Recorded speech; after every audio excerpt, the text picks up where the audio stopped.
নতুন রাজনীতির সৃষ্টির চেষ্টা করে যাচ্ছে, তার প্রথম শুরু মাত্র এখান থেকে। আজকের এই শুরুতেই যারা এখানে অংশগ্রহণ করছেন তারা প্রত্যেকেই দুঃসাহসী, প্রত্যেকেই একজন বিপ্লবী। কারণ আজকে এখানে যারা উপস্থিত হয়েছেন তারা সকলেই স্রোতের প্রতিকূলে একটি রাজনৈতিক দলে যোগ দেওয়ার জন্য এখানে উপস্থিত হয়েছেন। সকলে নতুন বাংলাদেশের স্বপ্ন দেখার জন্য এখানে উপস্থিত হয়েছেন। এখানে যারা উপস্থিত হয়েছেন তারা প্রত্যেকেই জানেন, প্রত্যেকেই বুঝেন আমরা এমন একটি লড়াই করছি যেই লড়াই জুলাই গণঅভ্যুত্থানের চাইতেও কঠিন লড়াই। আমাদের এই লড়াই জুলাইয়ের মধ্য দিয়ে শুরু হয়েছে মাত্র। জুলাইয়ে আমরা স্বপ্ন দেখেছিলাম এই বাংলাদেশকে নতুনভাবে পুনর্গঠন করা হবে। আমরা স্বপ্ন দেখেছিলাম এই বাংলাদেশের সকল ইস্টাবলিশমেন্ট, পচে গলে যাওয়া রাজনৈতিক ব্যবস্থা, পচে গলে যাওয়া প্রশাসনিক ব্যবস্থা, পচে গলে যাওয়া আইনি কাঠামো সবগুলোকে ভেঙে চুরে আমরা নতুনভাবে গড়ে তুলব। আমরা সেই স্বপ্ন দেখেছিলাম, এদেশের মানুষও স্বপ্ন দেখেছিল এদেশের আপামর জনতা। কিন্তু 5ই আগস্টের পর থেকে আমাদের স্বপ্ন ভঙ্গ হওয়া শুরু করেছে। আমরা দেখেছি পূর্ণ রাজনৈতিক ব্যবস্থা, পূর্ণ প্রশাসনিক ব্যবস্থা, পূর্ণ আইনি কাঠামো, পূর্ণ পররাষ্ট্রনীতি, পূর্ণ বাণিজ্য নীতি প্রতিষ্ঠা করে রাখার জন্য এদেশের একদল সুবিধাভোগী তারা চেষ্টা চালিয়ে যাচ্ছে। আমরা দেখছি যখন আমাদের দেশের যে সংস্কারের কথা বলা হচ্ছে, সংস্কারের উদ্যোগ নেওয়া হচ্ছে, আমাদের মিলিটারিকে শক্তিশালী করার উদ্যোগ নেওয়া হচ্ছে, সার্বভৌমত্বকে শক্তিশালী করার উদ্যোগ নেওয়া হচ্ছে, সার্বভৌমত্বের জন্য যেই সেনাবাহিনী, যেই সশস্ত্র বাহিনী ভূমিকা রাখবে তাদেরকে শক্তিশালী করার জন্য উদ্যোগ নেওয়া হচ্ছে, তখন দেখা যাচ্ছে একটি গোষ্ঠী তার বিরুদ্ধে নেমেছে। আমরা দেখছি দীর্ঘ সময় ধরে ভারত থেকেই তাদের পূর্ণ অস্ত্র, জীর্ণ শীর্ণ অস্ত্র বাংলাদেশ বিলিয়ন ডলার দিয়ে কিনে নিয়ে এসেছে। আমরা দেখেছি শেখ হাসিনার আমলে এই বাংলাদেশ যে ভারত আমাদেরকে বারবার চোখ রাঙানি দিচ্ছে, আমাদের দেশকে হুমকির মুখে ফেলার জন্য চোখ রাঙানি দিচ্ছে, সেই ভারত থেকে অস্ত্র কেনা হয়েছে, সেই ভারত থেকে আমাদের সশস্ত্র বাহিনীকে প্রশিক্ষণ নিতে বাধ্য করা হয়েছে। এমনকি তাদের পূর্ণ ট্যাঙ্ক, পূর্ণ তাদের হেলিকপ্টার, এগুলা বাংলাদেশের কাছে যেগুলা তারা ব্যবহার করতে পারছে না সেগুলা বাংলাদেশের কাছে তারা জোরপূর্বক বিক্রি করত। আর ডক্টর মোহাম্মদ ইউনূস সরকার এসে সেই সশস্ত্র বাহিনীকে নতুনভাবে গড়ে তোলার জন্য ভারতের সাথে চুক্তি হওয়া 21 বিলিয়ন অস্ত্র কেনার উপর নিষেধাজ্ঞা দিয়েছে এবং অস্ত্র কেনার চুক্তি বাতিল করে দিয়েছে। যার নেতৃত্বে বাতিল করা হয়েছে ডক্টর খলিলুর রহমানের নেতৃত্বে, তারপর থেকে দেখা গিয়েছে একটা গোষ্ঠীর গায়ে জ্বালা পড়া শুরু হয়েছে। তারা বুঝাতে চাচ্ছে যে ভারত থেকে অস্ত্র না কিনলে বাংলাদেশের সার্বভৌমত্ব ধ্বংস হয়ে যাবে। তারা মনে করছে বাংলাদেশের মানুষ এখনো বুকার স্বর্গে বসবাস করছে। আমাদের লড়াই হলে ভারতের সাথে হবে। ভারত আমাদেরকে চোখ রাঙানি দিচ্ছে। আমরা অস্ত্র যদি ভারত থেকেই কিনি তাহলে বাংলাদেশের সশস্ত্র বাহিনী কখনো সেই লড়াইটা করতে পারবে না। আজকে রাজনৈতিক বিভিন্ন দল এবং মিলিটারি শক্তি সহ প্রত্যেকে আজ ঐক্যবদ্ধ দিল্লির সেই দাসত্ব নাকি খত দিয়ে মেনে নেওয়ার জন্যে। সাইড পাওয়ারটেক সহ দীর্ঘ সময় ধরে আমাদের সমুদ্র বন্দর দখল করে রেখেছিল আওয়ামী লীগ ফ্যাসিবাদী শক্তি, যারা দীর্ঘ সময় ধরে আমাদের একমাত্র সবথেকে বেশি যেখান থেকে আমাদের মালামাল আমদানি রপ্তানি হয় যে বন্দর দিয়ে সেই চট্টগ্রাম বন্দরের 1/4 তারা দখল করে রেখেছে। এই দেশ থেকে হাজার কোটি টাকা পাচার করেছে। যখন আমরা বলছি আমাদের বন্দর ব্যবস্থাপনার আধুনিকতা দরকার, যখন আমরা বলছি আমাদের বন্দর ব্যবস্থাপনার জন্য আধুনিক নিয়ম নীতি দরকার, আমরা বলছি যে এমন একটি কোম্পানিকে নিয়োগ দেওয়া হোক, যখন সরকার বলছে যে এমন একটি কোম্পানির মাধ্যমে আমরা আমাদের বন্দর ব্যবস্থাপনা করব, যার ফলে বিশ্বের শ্রেষ্ঠ সমুদ্র বন্দরে রূপান্তরিত হবে আমাদের চট্টগ্রাম বন্দর। কিন্তু দেখা যাচ্ছে তারপরে তাদের গায়ে জ্বালা পড়া শুরু হয়েছে। তারা কি ভুলে গেছে সাহেব পাওয়ারটেকের ইতিহাস? তারা কি ভুলে গেছে দেশ থেকে হাজার টাকা লুটপাটের ইতিহাস? তারা কি ভুলে গেছে যে হচ্ছে চট্টগ্রাম বন্দরের 1/4 দখল করে রাখার ইতিহাস? তারা আসলে কাদেরকে সুবিধা দিতে চাচ্ছে আমরা সেটা প্রশ্ন রেখে গেলাম। আমরা দেখছি বাংলাদেশের যেখানে সবথেকে বেশি দুর্নীতি হয়, এনবিআর থেকে প্রতি বছর লক্ষ টাকা পাচার হয়।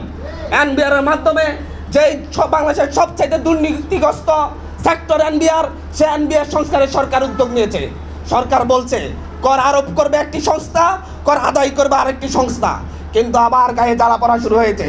তাদের চিন্তা এনবিআর এর সেই চুরি, সেই টাকা পাচারের অধিকার তারা আবার আগের মতোই রাখতে চায়। তাহলে জুলাই গণঅভ্যুত্থানে শহীদ রিজভী, শহীদ লিটন সহ, শহীদ আবু সাঈদ মুগ্ধ সহ তারা সকলে কেন জীবন দিল? এখানে বসা শত আহত কেন জীবন দিল? তাদের সবচাইতে বড় চিন্তা বাংলাদেশের সেই দীর্ঘস্থায়ী আমলাতন্ত্র, দুর্নীতিগ্রস্ত আমলাতন্ত্র টিকিয়ে রাখা। আপনারা দেখছেন সচিবালয়ে যে যা শুরু হয়েছে, আমাদের বাংলাদেশের মন্ত্রীরাও অপরাধ করলে জেলে যেতে হয়, মন্ত্রিত্ব চলে যায়, এমপিরা অপরাধ করলে এমপিত্ব চলে যায়, এরকম আইন আছে। কিন্তু সচিব আমলারা কোনো অপরাধ করলে, দুর্নীতি করলে, অন্যায় করলে তাদের চাকরি যায় না, তাদের শুধু বদলি হয়। সরকার যখন তাদের এই দুর্নীতির বিরুদ্ধে কঠিন অবস্থান নেওয়ার ক্ষেত্রে সরকার যখন উদ্যোগ নিচ্ছে যে যেই আমলারা বাংলাদেশের বিরুদ্ধে অবস্থান নেবে, দুর্নীতির পক্ষে অবস্থান নেবে এবং দেশের প্রশাসনিক কাঠামোর বিরুদ্ধে অবস্থান নেবে, তাদেরকে সরকার প্রমাণিত হলে চাকরিচ্যুত করতে পারবে। নগদ পেমেন্টে 500 টাকা পর্যন্ত ক্যাশব্যাক আর লেনদেনে প্রতিদিন ডিপ ফ্রিজ এবং ঘন্টায় ঘন্টায় এসি, টিভি সহ দারুণ সব গিফট। তখন তারা বলছে এটা নাকি কালো আইন। তারা আসলে দুর্নীতি করার অধিকার চাচ্ছে, দুর্নীতি করার স্বাধীনতা চাচ্ছে। আমি জাস্ট এই উদাহরণগুলো দিলাম এই কথা বলার জন্য। আসলে বাংলাদেশের প্রত্যেকটা জায়গায় পূর্ণ সেই বন্দোবস্ত, ফ্যাসিবাদী বন্দোবস্ত টিকিয়ে রাখার জন্য গণতন্ত্রের মুখোশ পরা রাজনৈতিক দলগুলো অবস্থান নিচ্ছে।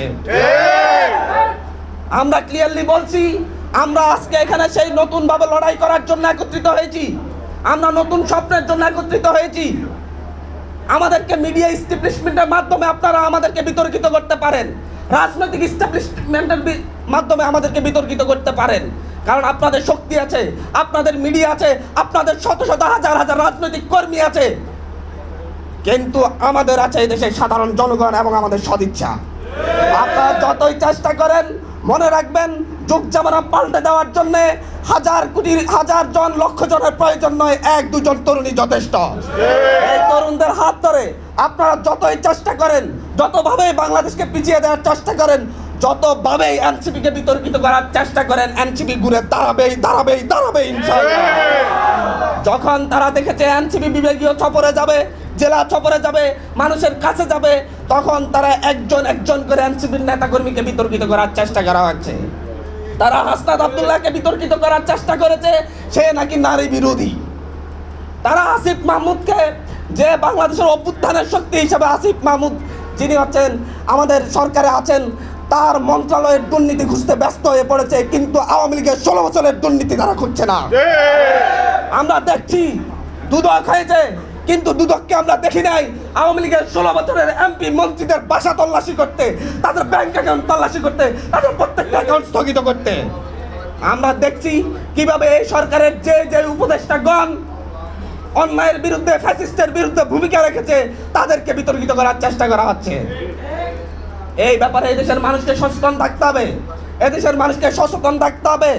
যেভাবে আমাদের অভ্যুত্থানের নেতৃবৃন্দ, সেই নাহিদ ইসলাম থেকে শুরু করে যারাই আমাদের অভ্যুত্থানের নেতৃত্ব দিয়েছে, তাদেরকে বিতর্কিত করার জন্য মিডিয়া যে রকম ব্যবহৃত হচ্ছে, তার বিরুদ্ধে আমাদেরকে সজাগ থাকতে হবে।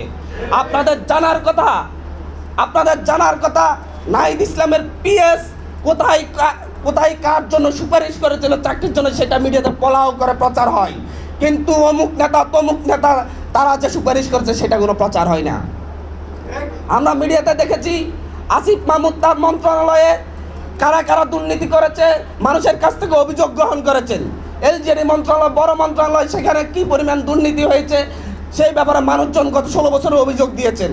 সেখানে আসিফ মাহমুদের ছবি পাশে বসিয়ে সবচাইতে বেশি দুর্নীতিগ্রস্ত মন্ত্রণালয় এলজিডি মন্ত্রণালয়, মনে হয় যেন আসিফ মাহমুদ দুর্নীতি করেছে। অথচ আসিফ মাহমুদের পোস্টকে কপি করে তারা সেই নিউজ করে। এভাবেই মূলত মিডিয়ার চেষ্টা করে যাচ্ছে আমাদের অভ্যুত্থানের যত নেতৃবৃন্দ আছে, যারা সরকার আছে কিংবা যারা রাজনৈতিক দলে আছে, তাদেরকে বিতর্কিত করার চেষ্টা করে যাচ্ছে, রাজনৈতিক দলগুলো বিতর্কিত করার। এলাকায় ছানাবাজি, দখলদারিত্বের বিরুদ্ধে যারাই অবস্থান নিচ্ছে, তাদেরকে বিতর্কিত করার জন্য তারা উঠে পড়ে লেগেছে। দেখা যাচ্ছে যারা এটার বিরুদ্ধে কথা বলে, যারাই আওয়ামী লীগকে অ্যারেস্টের পক্ষে কথা বলে, তাদেরকে গ্রেপ্তারের পক্ষে কথা বলে, যারাই জুলাইয়ের বিচারের পক্ষে কথা বলে, আন্দোলন করে, সংগ্রাম করে, তাদের ক্যারেক্টার অ্যাসাসিনেশন শুরু করে। এর মধ্য দিয়ে তারা জুলাইকে হারিয়ে দিতে চায়, কিন্তু এই জুলাই যে হারবে না সেটা তারা জানে না। তারা ভুলে গিয়েছে 47 আমরা ব্রিটিশদের থেকে মুক্তি নিয়েছি, 71 আমরা পাকিস্তানি ব্রিটিশদের কাছে, 47 ব্রিটিশদের কাছ থেকে আমরা মুক্তি পেয়েছি, ব্রিটিশদের কাছে আর আমরা ফিরে যাই নাই। 71 আমরা পাকিস্তানিদের কাছে মুক্তি নিয়েছি, মুক্তি পেয়েছি লড়াইয়ের মাধ্যমে, আমরা পাকিস্তানিদের কাছে আর ফিরে যাই নাই। 24 এসে আমরা ভারতের বিরুদ্ধে লড়াই করে আমরা মুক্তি পেয়েছি, আমরা সেই ভারতের কাছে আর ফিরে যাব না। যারা এখনো দুঃস্বপ্ন দেখছে এই দেশের মানুষ আবার ভারতের সেই দাসত্বে আবদ্ধ হবে, তারা সেই দুঃস্বপ্ন বলছি আপনারা এই দুঃস্বপ্ন আর দেখবেন না। এই তরুণ প্রজন্ম সেই দুঃস্বপ্নকে আপনাদেরকে প্রতিহত করে সেই দুঃস্বপ্ন আর দেখার সুযোগ দিবে না। লড়াই চলছে, লড়াই চলবে। এই নোয়াখালীতেই আমাদের জাতীয় নাগরিক পার্টি যে নতুন রাজনৈতিক স্বপ্ন দেখছে, সেই স্বপ্নের বীজ এই নোয়াখালী থেকেই উত্থিত হবে ইনশাআল্লাহ। এই নোয়াখালীতে আমরা এই বীজ রোপণ করে যাচ্ছি আজকে। আগামী 1 বছর পরে এই জায়গায় আমরা লাখো মানুষের দল নিয়ে সমাবেশ করে ছাড়বো ইনশাআল্লাহ।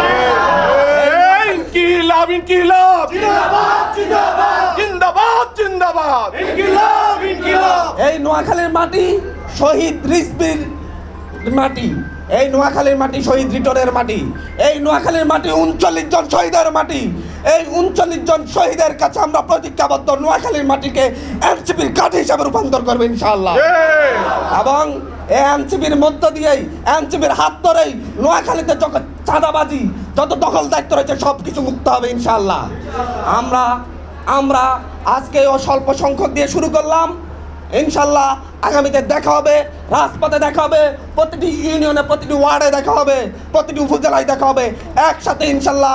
আমি হান্নান মাসুদ কথা দিয়ে যাচ্ছি, আজকের পর থেকে ইনশাল্লাহ নোয়াখালীতেই আমরা এনসিপিকে শক্তিশালী করার জন্য আমি সহ কাজ করে যাবো ইনশাল্লাহ। ধন্যবাদ জানাচ্ছি।